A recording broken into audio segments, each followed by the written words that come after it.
Je ne sais pas si vous êtes au courant, mais les délestages vont arriver en Europe probablement dès cet hiver. Oui, la crise russo-ukrainienne vient de prendre un tournant décisif majeur.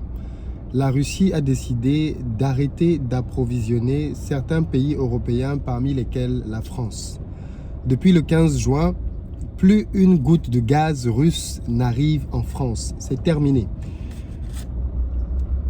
Le directeur général de Gazprom, la société nationale russe de gaz, a dit que nos règles, notre gaz, nos règles.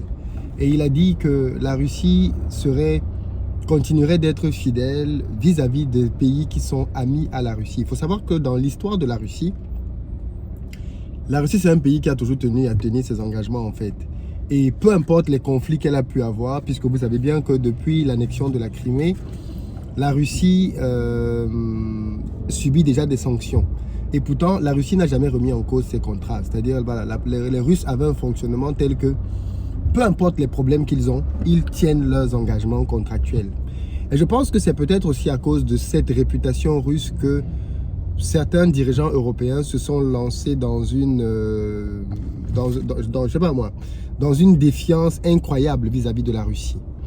Quand vous avez des dirigeants comme les dirigeants allemands qui dépendent à 50% de l'énergie venant de Russie et qu'ils se permettent d'avoir les positions qu'ils ont publiquement contre la Russie, tu te demandes sur quoi ils comptent. En fait, il suffit que la Russie ferme le robinet pour que l'Allemagne soit à mal. Eh bien, je pense qu'ils comptaient sur la réputation de la Russie qui était de dire que la Russie ne touche jamais le gaz ou le pétrole quand elle a un problème. Même si elle a un problème avec toi, elle continue de t'approvisionner. Eh bien, apparemment, cette règle désormais n'existe plus. Aujourd'hui, la Russie a revu sa stratégie et désormais compte bien faire usage de ce canal-là. Alors, en réalité, qu'est-ce qui se passe? Aujourd'hui, on est en train de nous présenter une fois de plus Vladimir Poutine comme étant un dictateur, quelqu'un qui décide de manière unilatérale. On est vraiment dans la manipulation médiatique de grande masse.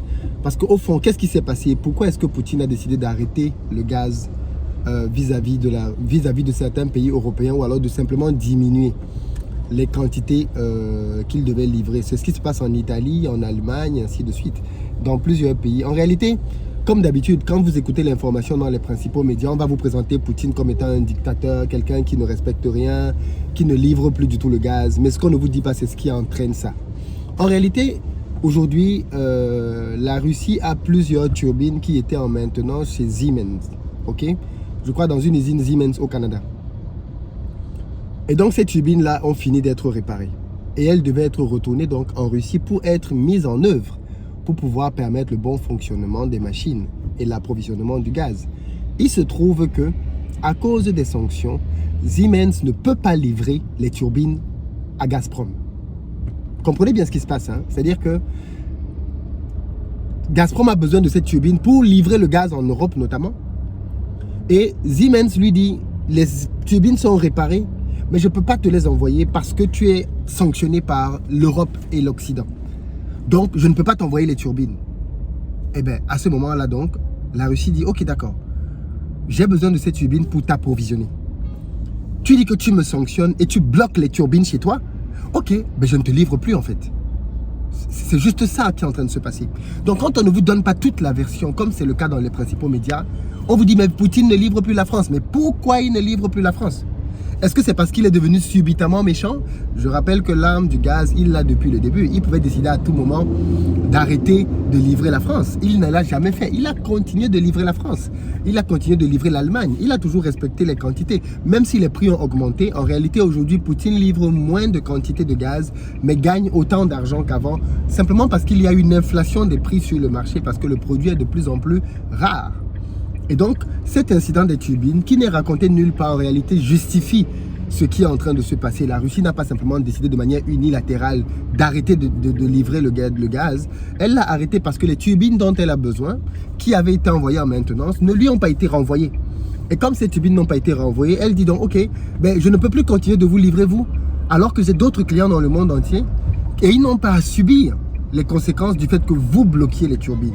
Voilà simplement ce qui s'est passé. Donc, ces interruptions et ces diminutions en réalité ont pour but de pousser l'Occident à leur envoyer les turbines. Pour qu'ils continuent de travailler. Donc, est-ce que l'Occident va céder à ses propres sanctions et envoyer les turbines, on le saura dans les prochains jours. Mais tel que c'est parti, en tout cas, Poutine a démontré à tout le monde qu'il n'a aucun scrupule pour couper tout le monde. Il a arrêté de couper, de livrer la France.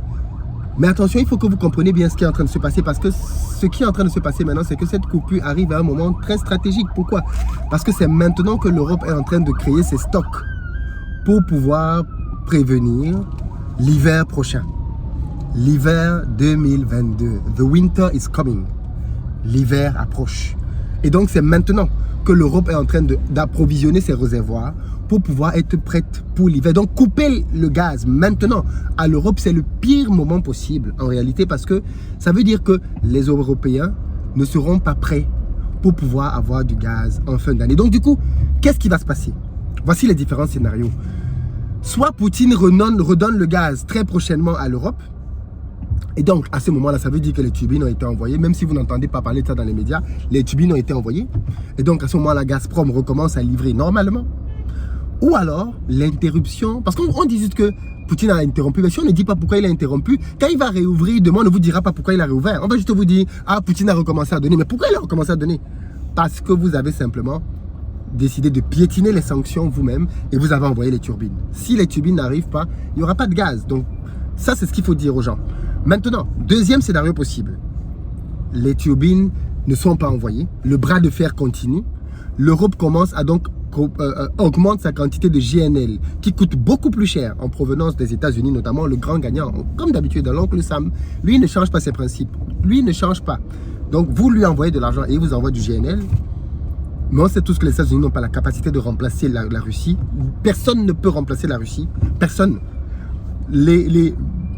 Comment j'appelle ça?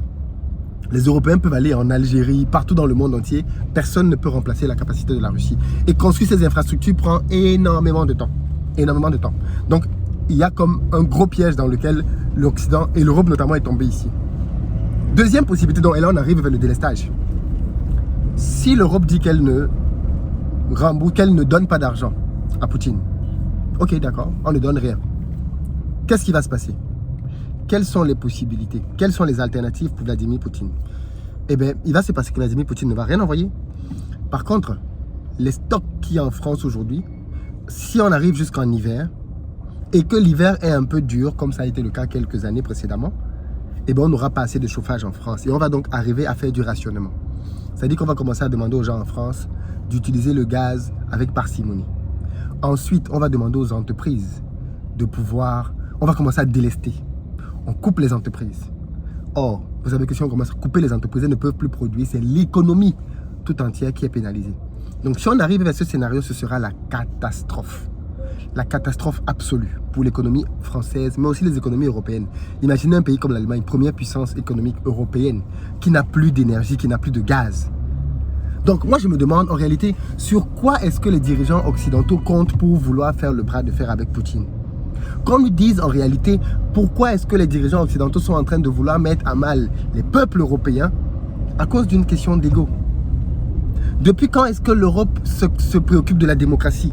On a tellement de cas de figure là où la démocratie a été bafouée au pied, foulée au pied par les Occidentaux. On a tellement de cas de figure où les États-Unis ont fait des guerres pour tuer tout le monde entier, pour tuer des gens partout, parce qu'ils voulaient du pétrole ou autre chose. Donc depuis quand est-ce que l'Occident se préoccupe réellement de la démocratie?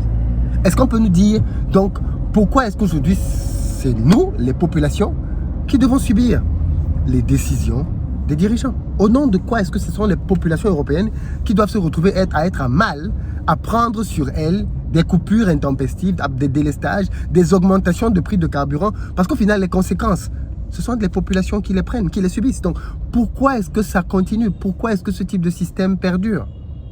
Clairement, si vous avez la réponse, moi je suis preneur. Je ne comprends pas, je ne comprends toujours pas. Et pourtant, le président français l'a dit. Clairement, on n'a pas à faire de Poutine un ennemi. On ne peut pas faire de Poutine un ennemi. Donc, une fois de plus, ce n'est pas pour valider la guerre en Ukraine, clairement pas, mais je ne comprends pas la stratégie. Je ne comprends pas la stratégie de défense européenne. Je ne comprends pas pourquoi est-ce que les négociations ne se sont pas faites différemment. Et pourquoi est-ce qu'on a le sentiment que tout ce qui est fait, c'est pour favoriser l'oncle Sam, qui au final est le grand gagnant? depuis que ce conflit a commencé, les États-Unis vendent des armes. Voilà maintenant 2 autres pays, la Suède et la Finlande, qui veulent rejoindre l'OTAN pour acheter encore des F-35 aux États-Unis. Bref, les États-Unis font du business sur cette guerre à volonté. Et bien évidemment, on arme les Ukrainiens. On peut me dire pourquoi est-ce que les gouvernements européens arment l'Ukraine? Pourquoi est-ce qu'ils arment l'Ukraine? Voilà, on dit qu'on veut la désescalade, on veut la paix et on arme l'Ukraine. Est-ce que ça fait sens? Comment tu dis que tu veux la paix et tu es en train d'armer une des parties du conflit? Donc non, l'heure est grave et les conséquences risquent d'être encore plus graves et encore plus profondes. Je ne sais pas ce que vous en pensez vous, mais en tout cas moi c'est comme ça que je le vois, c'est comme ça que je l'analyse. Et la suite risque d'être très difficile. Très difficile. Bon, dites-moi ce que vous en pensez vous. Peut-être que je suis complètement à côté de la plaque, mais le délestage arrive en France et ça, on n'y est pas habitué du tout.